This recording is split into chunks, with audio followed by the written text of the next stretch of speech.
Hello, and welcome to the Gravel Ride Podcast. I'm your host, Craig Dalton. This week's podcast is brought to you by you. Yes, you, the listener, can support the Gravel Ride Podcast via buymeacoffee.com/thegravelride. My goal this year is to get up to a sustainable level of monthly supporters so that all the overhead costs of producing the Gravel Ride Podcast can be covered, and I don't really have to worry about coming out of pocket for this experience. If you're enjoying what I do, please do visit buymeacoffee.com/thegravelride. I'm very excited to welcome this week's guest, Matt Kadey, to the podcast. Matt is a bikepacking and gravel route developer, as well as the organizer of the BT 700 bikepacking event in Ontario, Canada this year. Matt and I got connected at just the perfect time as I continue to be excited by the idea of taking my gravel bike on bikepacking adventures, and specifically creating that San Francisco to LA bikepacking route that we've referenced a couple times on the podcast. Matt has been an invaluable resource for me to try to figure out tools like Ride with GPS and how to collaborate with people in route development and some of the nuances of things you should think about. Matt has done some amazing bikepacking himself in Costa Rica and Colombia, and his routes have been featured on bikepacking.com, which is a pretty huge kudo in the bikepacking world. So I hope you enjoyed this conversation with Matt and pull a lot out of it, as I know I did. With all that said, let's dive right into my conversation with Matt. Matt, welcome to the show. Well, thanks for having me. I've been a big fan for a number of months now that I've been listening, so it's great to be on. Yeah, I was really excited to get connected with you. I think as the pandemic tends to continue to groan on as we look towards solutions, a lot of gravel cyclists, in the absence of events, are turning their eyes to creating their own routes and adventures, looking at bikepacking races and bikepacking in general. So it'd be great to kind of start off with a little bit of your experience as a cyclist, and then we can talk about the BT 700 event that you're putting on in Ontario this summer. And then I'm going to pick your brain and ask for some help about how I can develop some routes. Happy to help. Right on. So how did you get started in cycling, and what led you to bikepacking? Well, it kind of started, I was back in the 90s, so I'll age myself a little bit, but I did a summer of tour guiding on the east coast of Canada, and that went okay, but I realized I was a crappy tour guide, but I really love just being on the open road and cycling every day. So then I kind of looked into traveling by bicycle, and my first trip I found myself spending 3 months cycle touring around New Zealand, and loved it and was hooked on that type of travel and just the freedom that it offers. And ever since then, I've been doing maybe a trip or two every year. And back then, it was just called, old-fashioned cycle touring with a paper map. But I think as things have evolved with, increased routing possibilities and the GPS, and the fact that I was getting more and more less thrilled with spending more and more time on the pavement, just started kind of looking into doing more kind of off-road touring, which kind of led more. And then that was just, when bikepacking was really, really growing and blossoming with all the routes and the increased knowledge about where to go and the increase of the type of equipment that you can take. So back then times I used to tour with, the front, I don't know if you ever did, but the front two panniers and the front two rear panniers. Yep. And I look at those pictures now and I'm like, oh my God, it looks so heavy. And if there's a headwind, you just want to kill yourself after about, 10 miles with a setup like that. So yeah, it's just been a kind of progression that way. And then I imagine, you started off-road riding with a mountain bike, presumably. And then as you saw drop bike bars kind of evolve and the gravel bike start to materialize in the world, were you immediately attracted to that? Or were you kind of, hey, I think my mountain bike is actually doing the trick? Yeah, without question, because I have like a mountain bike background. So when I wasn't touring, I was always mountain biking. I was never really road riding, but I never really thought of touring as an extension of mountain biking. It wasn't really maybe until the Great Divide route kind of came online that people were like, wow, you can actually tour a long way without spending much time on pavement. So I was just like, wow, I actually prefer mountain biking. And now there's all these resources to do off-road touring. So why not just retire from traditional cycle touring and then take up what you could call bikepacking or touring off-road. So it really was like a natural progression. Yeah, interesting. And I have my partner, my girlfriend, who I tour with all the time, and we've been doing it for 13, 14 years. She's the same, with more of a kind of a mountain bike background, and so it's really good that we can be both support each other. And now that we like routing and looking at maps and finding different places to travel to, it just seems like there's like no end in sight on this type of touring. Yeah, a tremendous amount of possibilities. I definitely want to get to your experiences in Colombia and Costa Rica that have been highlighted in bikepacking.com, and I think Bicycling Magazine. You bring a lot of great photography with it as well, so I really felt like I got immersed in those experiences. But as a starting point, can you talk about the BT 700 in Ontario this summer? Yeah, for sure. So we created a route up here in Ontario, and for years there was just a dearth of, there just wasn't enough, set touring routes in Ontario for off-road, but we have a ton of gravel and unmaintained roads and kind of rail trail and ATV tracks that are just like kind of endless. So it's kind of a natural fit for it. So yeah, the BT 700 is just like that. It used to be 700 kilometers, speaking in Canadian up here, but it's got a little longer. So I think it's about 470 miles now. And it just runs through kind of southwestern Ontario, through a variety of terrain. I'd say it's probably about 85% off pavement. And yeah, every year, once a year, I run what's kind of now being known as a grand departs, where we all kind of depart at the same time. And I think this year I'm running it on the summer solstice, so June. I have to check the date. I think that's June 21st on a Sunday there, to try to maximize, because up here when it's summer solstice, you get light until like after 10 o'clock. So people can ride pretty long way without needing to turn on the light. And just to set the stage, what would a distance like that, given the terrain that it's covering, what's the sort of range of number of days that's going to take for someone to complete? People have done it like crazy, like 2.5 days to probably 7 days is kind of like the top, kind of more of the really, really casual touring pace. Yeah. But we don't have, I'm not going to lie, up here in Ontario, we don't have like the Rockies or the huge climbs, but there's a ton of what you would call that punchy stuff that really adds up. So, you do this like 20% grade, then you go down, and then a couple minutes later you're on another loose, rocky kind of really steep grade. And I think after a while, that can kind of slow things down and tire out riders. So I think a lot of riders get kind of caught off guard by that and surprised, like, wow, that was a lot more challenging than I had thought. Yeah, I imagine for a lot of us who obviously don't ride with bags laden with all our gear on our bikes, you think about rolling hills and how they feel. But once you load up the bike, it feels a lot different. Obviously, there's a lot more weight that your body is pushing up those hills. So it feels different. And I can attest that these punchy climbs are every bit as difficult as, an hour-long grind. Yeah, because you don't get in that rhythm or the groove. There is no groove when things are 20% and it just goes straight up for like, half a mile or a mile or something like that. Whereas I know, like when I've been touring, when you get on those like long passes, that kind of zigzag, you got the nice, meandering kind of road there, then you can just get in a groove and you're enjoying yourself and you're just, pedaling at the same cadence. Whereas like something like this is just a pure kind of grunt fest to try to get up. Right.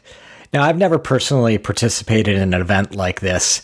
I imagine, as some of the listeners and myself, we're used to going to a gravel event start line and the gun goes off and people take off. What is a multi-day event like this? What does that experience look like at the start line? How are the athletes setting off? Is there a gun? Does everybody set off at the same time? Can you just kind of walk through the listener who may be uninitiated to this type of event, what it feels like on the start line? Yeah, for sure. I started this in, like, the first year I did this was in 2019, And I put out this grand depart. I didn't know what to expect, and I was surprised. I got 70 riders who showed up, which is like huge for an initial year. Because I think I heard like the grand depart for like the Tour de Divide, the Continental Divide route had like just a handful of people the first year. Yep. So that kind of determined that there was huge appetite up in like Eastern Canada for something like this. But I couldn't believe until you've done one, you can't imagine just like how awesome the atmosphere is. Like everyone's in like high spirits. People are checking out each other. And one of the big things is check out what everyone else is riding, so you get to compare everyone's rigs and their bags, because everyone likes to geek out on that. Yep. And then I think there's no gun. It just, you get everyone together and people kind of leave at their own paces. Some people just gun it right from the start, which is for me kind of pretty intense, where some people just are sipping their coffee and lagging behind for a while. And then I have to say, one thing that which blew my mind, is what's so great about these is the new friendships that form from it. Yeah. Because you meet all these like-minded riders, and next thing you know, there's like these groups forming, and people who are not only, they finish this route, and next thing you know, they're like planning trips to get together. And like, for example, I know it wasn't on the Grand Depart, but it was at a different time, where there was one rider from Ontario that rode the route. And then he ended up riding with a bunch of people who came up from Michigan. And next thing you know, like they were, forming friendships. And he said, well, one of them has a cottage down in Florida. So I think he said he was going down to Florida one winter to ride with them, to escape the Canadian winter. So I think from that, I almost want to go ahead and do some other grand departs in some other places, just because I've seen now the incredible benefit of doing an organized event like that.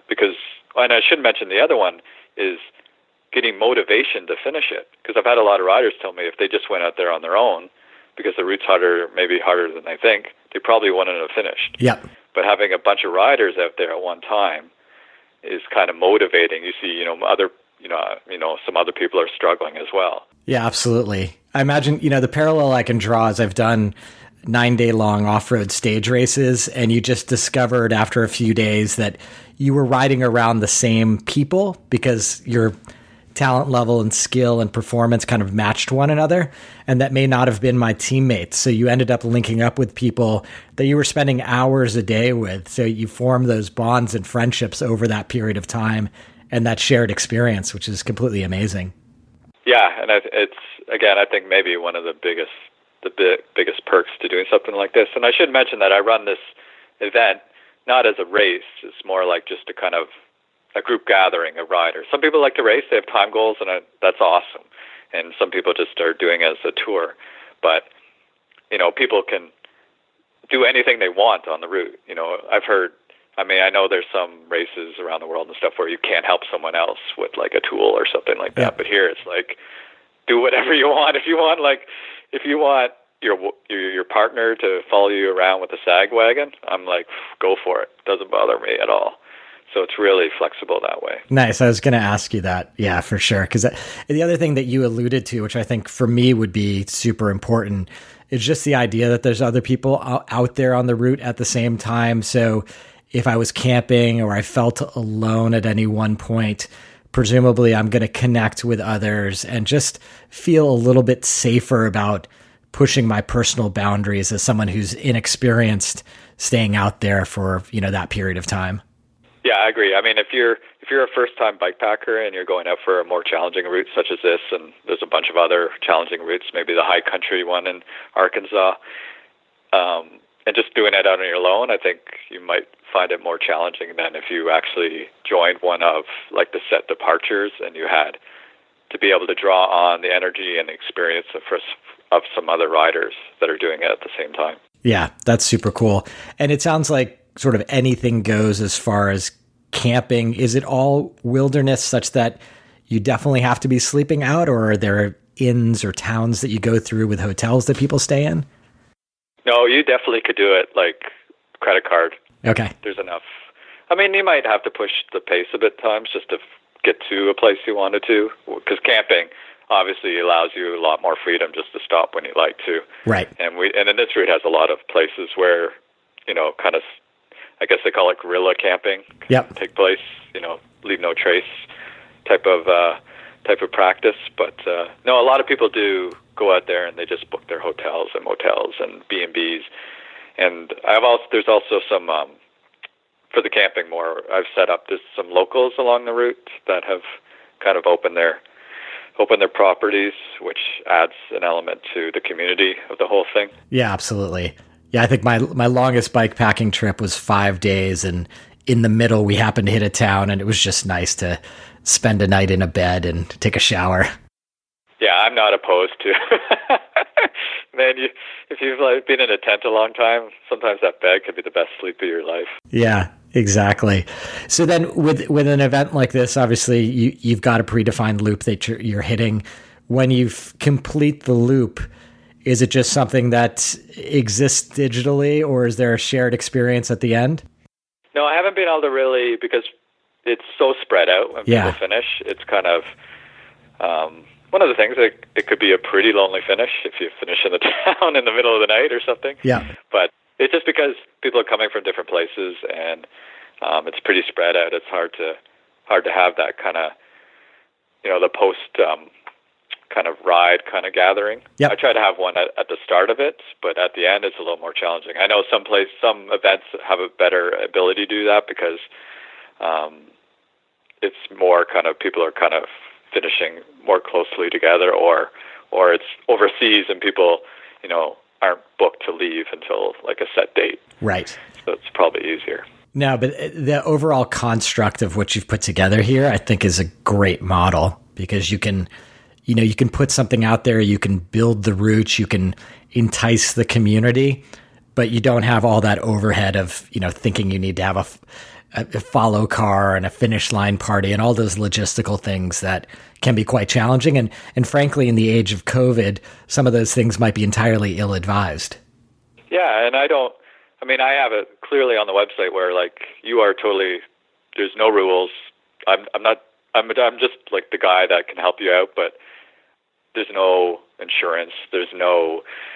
It's a total self-powered adventure, and you are kind of responsible for your own well-being. And I think 99.9% of people understand that. And I know there's always going to be, those concerns with liability and that, but I've never really, so far I haven't heard any problems in North America. So I try to maybe keep my head in the sand with that. But yeah, with COVID, it's such an adapting thing. For example, last year for the Grand Depart, I had to run it over the weekend instead of a set morning. Yep.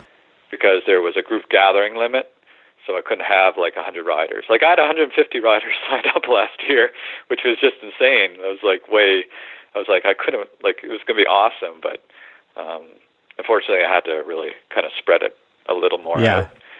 And I might have to do that again this year because, we're up here in Ontario, we're in a, not the greatest situation, but I think things might improve enough to let me make it happen again. Have you got any indication as to numbers of riders that have expressed interest for this year's Grand Depart? Yeah, so far I have more than 60 riders signed up. Right. So we'll have to see. Again, I have, just like last year, I do have a handful of riders from the U.S. that want to come up and do it, but I'm not sure I have a lot of hope that land border is going to be open again. Yeah. Anytime kind of soon. So, which is a bummer for me because I really want to go down to the U.S. and do some riding as well. Yeah, well, that's amazing. So, we'll have a link to get more information about the BT 700 for everybody who's listening around the world. As you know, as events have gotten canceled more and more, my mind has shifted to, hey, could I create a route myself down the coast of California that would be a mixed terrain route that allowed people to see some of the great wilderness that exists between San Francisco and Los Angeles. And I'm kind of at a loss on how to get started. So I thought it would be great to talk to you, and maybe we can use some narrative about your experiences creating routes in Colombia and Costa Rica to help sort of start my path towards creating that route. Yeah, it's a big task. And you kind of one of the things I always want to tell people is like, you have to decide, what kind of route builder do you want to be? Like how detail oriented? Do you want to be hands on? I'm very hands on, and my partner always says you're way too hands on because I'm always nitpicking for the routes and hyper vigilant about keeping on track of things. Where some people just put out a route and just kind of let it live there. Yeah, people can figure out their own thing. I have seen that. Part of the route gets washed away by the ocean, then that's not my problem, and I'm not going to. Yeah. I did discover a route that was purportedly an SF to LA kind of dirt route, and I passed it around to friends in different parts of California, and all of a sudden a lot of holes got poked into it, suggesting that there was a lot of private land and a lot of issues with the routing. So it sort of left me scratching my head for many of those same reasons you just brought up. Yeah, land issues in North America are probably one of the biggest headaches, and I have that as well, where it's, we don't really, it'd be so much easier if some of the countries that kind of have the right to roam, Scotland being an example, whereas in North America, people are we have a lot of places we'd like to go probably, but land issues and private property can get in the way there. So I think one of the biggest, you just mentioned that one of the biggest benefits, or I would say one of the things you want to rely on is also local knowledge.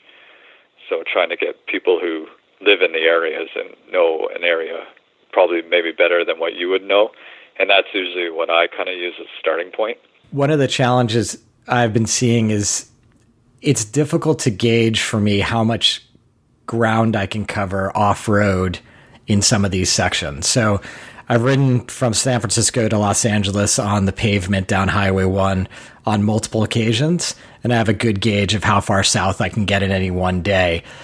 The coastal region of California is very steep.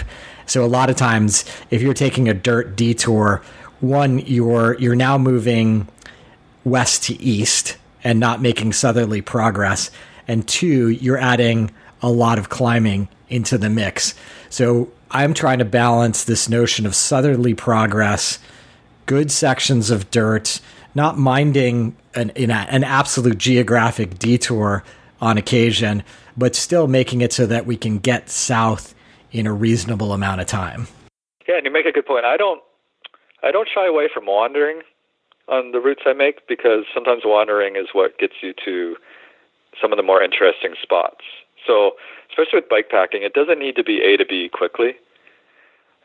Several years ago, I rode down the coast of the U.S. as well, and that's obviously, you're going in a straight line Yep. for the most part. Whereas, sounds like a route like this is, it doesn't need to be a straight line, because you're trying to take people, a little off the beaten path.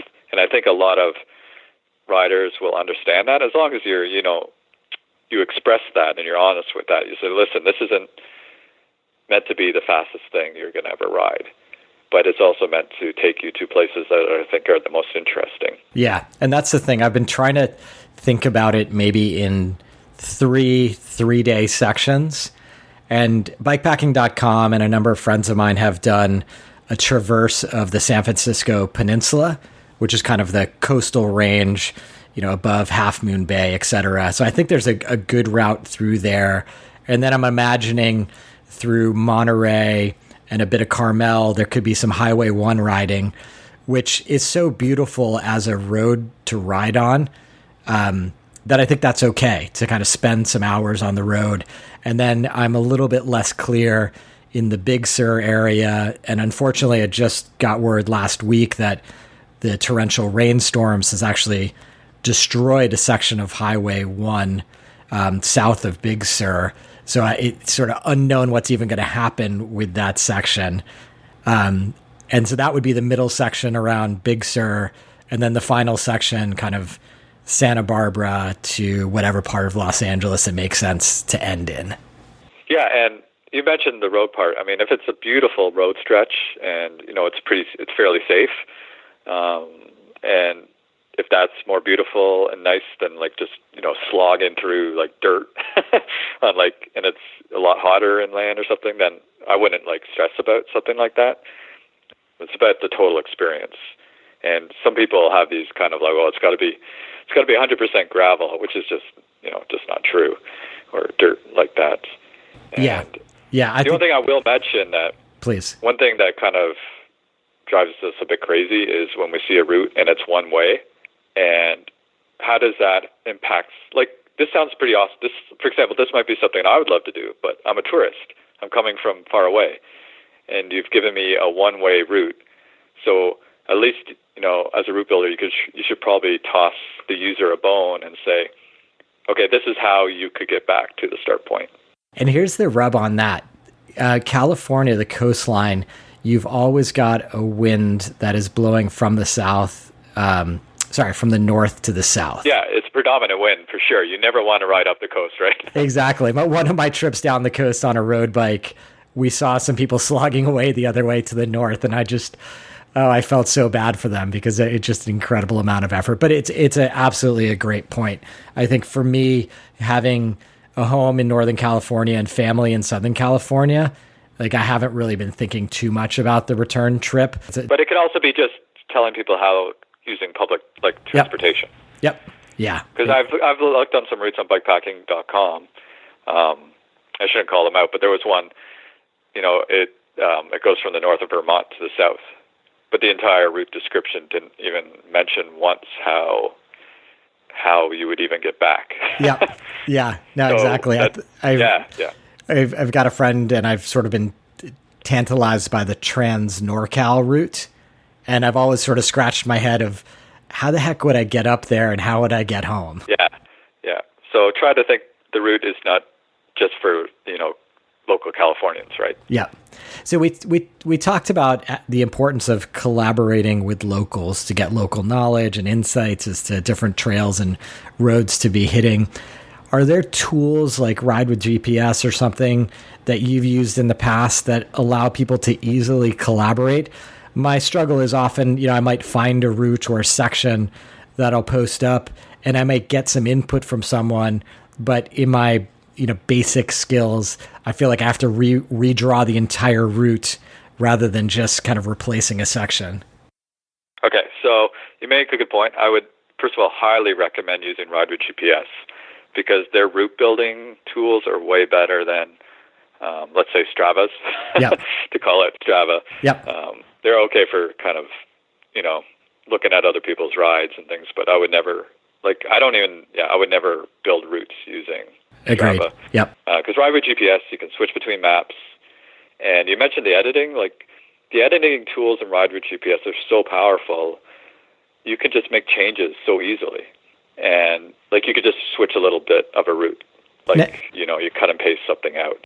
Now, if you've drawn something out in Ride with GPS and you have a local contact that you want to run it by, are you typically just getting the information from them and then you manually make the change in Ride with GPS, assuming that they're not someone who understands how to make that edit if you shared your credentials with them?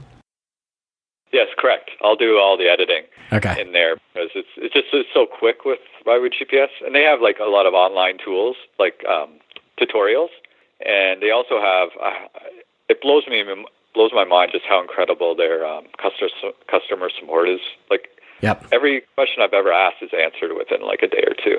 Yeah, I think it's an amazing resource, and I've just scratched the tip of the iceberg with it, and I really look forward this year in terms of dedicating more time to it and understanding the tools better.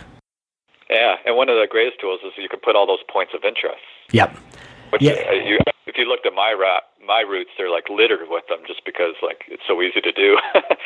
And I think that's absolutely an amazing resource for the community when someone goes and puts that effort in, whether it's here's where you can find water, or here's a good place to pitch a tent, here's a market where you can get food. The comfort level that provides the viewer of that route is immense. And it makes it more user-friendly to people maybe not that experienced with touring, because I got all this information. And also with the Ride with GPS, you can use their mobile app, and then you have all that information with you to take with you on the route. In a route like this, which may be 700 miles, let's just say, would you recommend sort of working on it in sections independently of one another, and then at the end kind of bring up a full map together? What I kind of do is just kind of quickly maybe map out the full thing. Okay. And then just kind of go back and start trying to maybe add more details to a certain area. Just because sometimes like you have a whole picture of something at the start, and that can kind of give you an idea to work with. Yeah, because I guess my thought was I've got a number of Bay Area people that I know can contribute to this first section and probably help me knock it out pretty quickly. Whereas the Central California and Southern California sections, I'll be soliciting more support from community members to help me with that. Yeah, so maybe in that case, it might be better just to kind of have like start from a certain town to the next town, and if you're just looking for just that area, and just have make that its own kind of route for temporarily. And then is it easy to kind of cut and paste routes from one map to another map in Ride with GPS? Yeah, you could combine routes fairly easily. Okay. Which is another amazing thing. I mean, that's just, God, I'll do, like if I went through a forest section that doesn't really have one of their maps, doesn't really show it very well. Like I can go GPS tag that route, like go ride it, upload that route, and then I can actually just import that little section and like connect that into my existing longer routes. Right. So it's like perfect. It's like the GPS is perfect tracking. Yeah. Yeah, that's super cool. I've seen demos of this from the Ride with GPS team, and I was like, that if I can really own and understand how to do that, that's exactly what I need to do. Yeah, because if you really want to have people really want to kill you at the end, have a route with a lot of bad routing in it. Yeah. Yeah. Exactly. And, for me, it might be the type of thing where I can go out and ride the first, presumably 3 days on an occasion, and not having done the second and third sections at all. I think that's probably likely, just given my ability and range to kind of go out and preview these things. Yeah, that's fine. And I had to remember that you can't expect the route to be perfect from the start, because it's going to evolve over the years. My routes always change for the better, I think. But, the first year in 2019, the BT 700 looks quite a bit different than what it does in 2021. And I don't think people mind that. It's part of the growth of a route. Yep. Yeah, I think, not until the point where it's fully minted and people are thinking about FKTs and things like that, does it really make sense to, keep the route as one firm idea. Yeah, I mean, because, I mentioned there's land issues, and maybe you found a new trail that's awesome. So you don't want to be like, well, I can't add that because, that's going to screw up someone's fastest known time from last year. But that's not fair to, all these other people are going to be riding the route, in the future. Yeah, exactly. Would you like to dig into either the Costa Rica route or the Colombia route? I'm sort of fascinated how you were able to tackle creating something like that from your home. Yeah, let's, why don't we take a deep dive into Colombia? Cool. Because, Colombia, maybe I'll tell all your listeners, if anyone's thinking of going somewhere, maybe a little out of their comfort zone, outside North America to do some, dirt riding or bikepacking, I don't know how I could recommend Colombia more. It blew our minds. And we have traveled all around the world, and we were just it just exceeded our expectations in pretty much every way. There's dirt roads, trails everywhere. Colombia's probably better known for their road cyclists. They have some of the best riders now in the world in the professional ranks. But the road riding there is like a smaller percentage of the total amount of riding that you can do. There's actually a lot more dirt roads in the mountains there. And you really only have choice to go into the mountains, because the rest of the country is like the Amazon, and you can't really, there's no real good riding in the Amazon. So right. Kind of going in one area, and also it's I'm going to tell you, if you go avoid certain areas, but as long as you stick to where you should be, it's actually a lot safer than people probably think. They're really trying to move on past their, unruly times. Right. So you started in Bogota, Colombia. Is that correct? Yeah. Okay. And it's really cheap. It's crazy. Like, we didn't even bring camping gear, and we probably feeding ourselves a lot of food, good food, and staying under roof accommodation. I can't remember exactly, but I don't think we broke $20 a day. It's just outstanding. Yeah.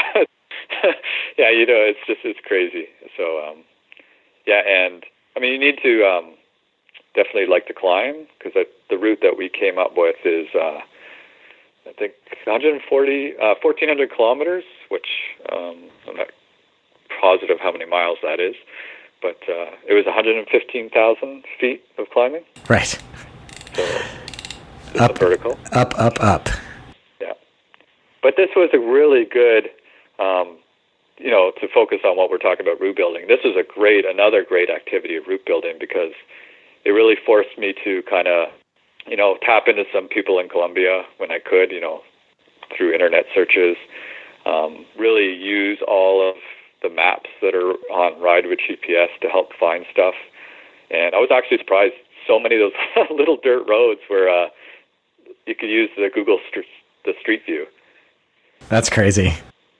Yeah, I couldn't believe the number of rides that had Google Street View. I was like, this little road in the mountain in Street View, and it looks awesome. So I was like, okay, that totally looks doable. And when you were building the route, did you have a specific amount of time in your mind that you and your partner could be traveling for? And did that dictate the length in some way? Yeah, for sure. And I mean, we had 6 weeks, because we knew that's when our flight was. So we tried to be realistic with the distances, because we don't go that fast. We're kind of slow tourists. We stop a lot to take pictures, and we knew from the start there's like altitude in Bogota. We're coming from sea level, so we knew we weren't going to do 100 miles right from the start. Right. And like that. So we were very conservative in our distance, and we also like to stay in a place a couple of days and do some just day trips. Right. It's really nice to be able to leave the bags and just be able to go touring, just around an area. Yeah, that makes sense. I was just going to say, I'll put a link to some of your imagery and the routes that you put on the BT 700 backpacking website. Yeah, that would be great. And I was just going to say, some people, I think one of the biggest mistakes is they overextend themselves, try to do too much. And I also see that with the BT 700 route.